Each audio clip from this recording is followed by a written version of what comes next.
Hello everyone, welcome to past and pixels. तो हम लोग आज बात करेंगे अपने एमसीक्यू मानिया सीरीज के चैप्टर नंबर 2 के बारे में, types of computer and architecture. हम लोग यहाँ पे देखेंगे, इसके कहते हैं एमसीक्यू 25 के राउंड ऑफ एमसीक्यू हम लोग यहाँ पे कवर करेंगे आज इस चैप्टर के।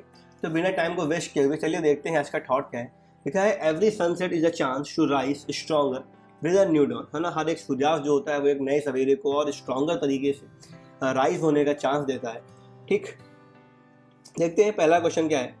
लिखा है which of the following is not a type of a computer based on a size. इनमें से कौन सा टाइप ऑफ कंप्यूटर का साइज नहीं है बेस्ड ऑन साइज पे। ठीक है, तो कौन सा होगा बताओ। Main frame, super computer, personal computer या फिर पेरीफेरल। तो क्या होगा हमारा जो पेरीफेरल कंप्यूटर है ये क्या होगा, इसका टाइप नहीं होगा। फिर लिखा है which type of computer is design to serve multiple user simultaneously and is commonly used in a large optimisation for a centralised data storage and processing, है ना। देखो, सेंट्रलाइज्ड डेटा स्टोरेज के लिए और प्रोसेसिंग के लिए, मतलब क्या है कि यहाँ पे हाई अमाउंट ऑफ डेटा की रिक्वायरमेंट है। ठीक है, तो क्या होगा, इसके लिए कौन यूज़ करेंगे हम लोग, मेन फ्रेम कंप्यूटर का यहाँ पे यूज़ करेंगे, है। अगर आता है आपका रिसर्च पर्पज के लिए, वेदर फोरकास्टिंग के लिए, ठीक है, तो क्या होगा आपका, ठीक, तो आपका वहाँ पे सुपर कंप्यूटर का यूज़ हो जाएगा। ठीक, फिर देखो लिखा है what type of a computer architecture is characterised by the separate physical components for the CPU, memory and input output devices. तो इसके लिए हम लोग क्या करते हैं, वॉन न्यूमैन आर्किटेक्चर। ठीक है, अभी इस पर बात करते हैं हम लोग एक बार। फिर देखो लिखा है which type of computer architecture feature separate memory spaces. कहाँ पे मेमोरी स्पेस सेपरेट होती है, फॉर द इंस्ट्रक्शन डेटा के लिए और इंस्ट्रक्शन के लिए, allowing the simultaneous access to both, है ना, और दोनों को एक्सेस देता है वो। तो क्या होता है, हार्डवेयर हार्वर्ड आर्किटेक्चर। अभी यहाँ पे दोनों हम लोग बात करेंगे और देखेंगे कि आखिर ये न्यूमैन, वॉन न्यूमैन क्या होता है और ये हार्वर्ड आर्किटेक्चर क्या होता है, दोनों में क्या डिफरेंस है, अभी हम लोग आगे इसको देखते हैं। फिर देखो लिखा है a micro controller is an example of a which type of computer. जो माइक्रो कंट्रोलर है वो किस टाइप ऑफ कंप्यूटर का एग्जाम्पल किसका हो जाएगा आपका, वो हो जाएगा आपका एम्बेडेड का। ठीक है, जो एम्बेडेड कंप्यूटर होते हैं वहाँ पे हम लोग माइक्रो कंट्रोल का यूज़ मेनली करते हैं। फिर देखो लिखा है which type of computer is designed primarily to execute a few specific task और application such as controlling industrial process और एम्बेडेड सिस्टम। क्या हो जाएगा इसका, एम्बेडेड सिस्टम के लिए ये बात हो रही थी, यहाँ पे क्या हो जाएगा, एम्बेडेड कंप्यूटर हो जाएगा। फिर देखो लिखा है what distinguish the super computer from the other type of computer. Super computer को अदर टाइप ऑफ कंप्यूटर से क्या अलग करता है, तो क्या अलग करता है, उसकी प्रोसेसिंग स्पीड, है ना। जो सुपर कंप्यूटर होते हैं वो क्या होते हैं, वो आपके फास्टेस्ट होते हैं। फिर देखो लिखा है which the following is not a characteristic of a personal computer. इनमें से कौन सी कैरेक्टरिस्टिक नहीं है पर्सनल कंप्यूटर। देखो सिंगल यूजर, बिल्कुल, तो ये सिंगल यूजर द्वारा क्या होता है, ये यूज किए जाते हैं। फिर देखो लिखा है लो कॉस्ट, इनकी कॉस्ट भी कम होती है, टिपिकली नॉट कस्टमाइजेबल। हाँ, ये क्या है, कस्टमाइजेबल नहीं होते हैं। ठीक, यही क्या होगी आपकी, पोर्टेबल तो होते ही हैं, ये आपकी कैरेक्टरिस्टिक नहीं है, है ना। मतलब क्या है, इनको हम लोग कस्टमाइज भी करा सकते हैं अपने अकॉर्डिंग। फिर देखो लिखा है which type of computer architecture is commonly use in RISC processor. RISC में क्या यूज करेंगे हम लोग, RISC के अंदर में यूज करते हैं किसका, हार्वर्ड आर्किटेक्चर का। फिर देखो लिखा है टाइप ऑफ मिनी कंप्यूटर, इनमें कौन सा कंप्यूटर है किसका, मिनी कंप्यूटर का। तो क्या हो जाएगा, DEC PDP-11। हाँ, ये क्या करता है आपका, PDP-11 लिखा हुआ है। ठीक, इस तरीके के कंप्यूटर पहले मिनी कंप्यूटर पर आपका PDP-11 हुआ करता था।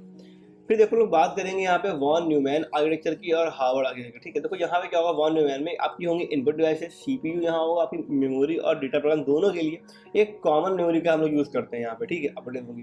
हार्वर्ड में क्या होगा, आपका इनपुट डिवाइसेस होंगी, आउटपुट होंगी, और उसके बीच CPU होगा, और प्रोग्राम की मेमोरी अलग होगी और डेटा की मेमोरी क्या होगी, अलग होगी। आपने देखा भाई वॉन न्यूमैन में डेटा की मेमोरी और प्रोग्राम की मेमोरी दोनों क्या थी, सेम ही थी, एक ही जगह काम हो रहा था। लेकिन इसमें क्या होगा, हार्वर्ड में प्रोग्राम की मेमोरी अलग हो जाएगी और डेटा की मेमोरी अलग हो जाएगी। ये कहाँ यूज होता है, generally found in micro processor, है ना, यहाँ फाउंड होता है जनरली, और कॉमनली इसका यूज किया जाता है कहाँ पे, माइक्रो कंट्रोलर्स में। फिर देखो लिखा है CPU computer is primary responsible for. जो CPU है किसके लिए रिस्पॉन्सिबल होता है, एक्सिक्यूटिंग इंस्ट्रक्शन के लिए। सिंपल क्वेश्चन था। ठीक है, जो होता है वर्क स्टेशन कंप्यूटर, इनका यूज कहाँ किया जाता है, यूज कहाँ किया जाएगा, जो काफ़ी हाई परफॉर्मेंस के टास्क होते हैं, जैसे कि अभी 3D रेंडरिंग के लिए या फिर जो साइंटिफिक सिमुलेशन वगैरह होती हैं, इनके लिए भी यूज करते हैं जिसका वर्क स्टेशन कंप्यूटर्स का।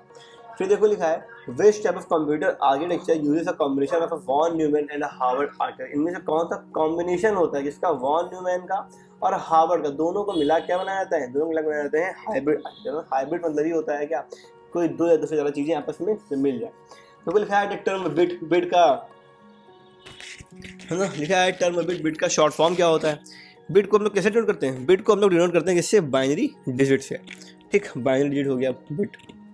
फिर देखो आगे लिखा है laptop computer is an example of a which type of computer. जो लैपटॉप कंप्यूटर है वो आपको किसका एग्जांपल है?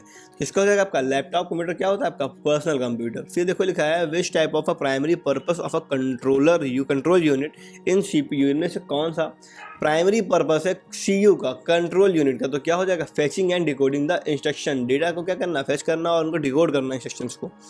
देखो लिखा है इनमें से कौन सी मेमोरी क्या है? वोलेटाइल है एंड लॉसेस इस डेटा, और डेटा को लॉस कर देती है जब वो और उसकी ऑफ होती है। बहुत सिंपल क्वेश्चन, क्या हो जाएगी आपकी? रैम। देखो आपकी रैम बनी हुई है। फिर देखो लिखा है which of the following is not a characteristic of a server computer. इनमें से कौन सी कैरेक्टरिस्टिक नहीं है सर्वर कंप्यूटर की? देखो पहला लिखा है typically use by the multi users, है ना? तो क्या होगा? ये तो बिल्कुल होगा। सर्वर जो कंप्यूटर्स होते हैं उनका यूज़ मल्टीपल यूजर द्वारा एक टाइम में किया जा सकता है। फिर देखो लिखा है एम्फेसाइज द रिलेटेबिलिटी अवेलेबिलिटी, ये भी हो जाएगी। फिर लिखा है generally lower processing power compare to personal computer, है ना? ये भी हो जाएगा आपका। फिर देखो आपका लास्ट पॉइंट लिखा है usually optimise for the graphical processing task. ये क्या होगा? यही आपका इसका आंसर सही होगा।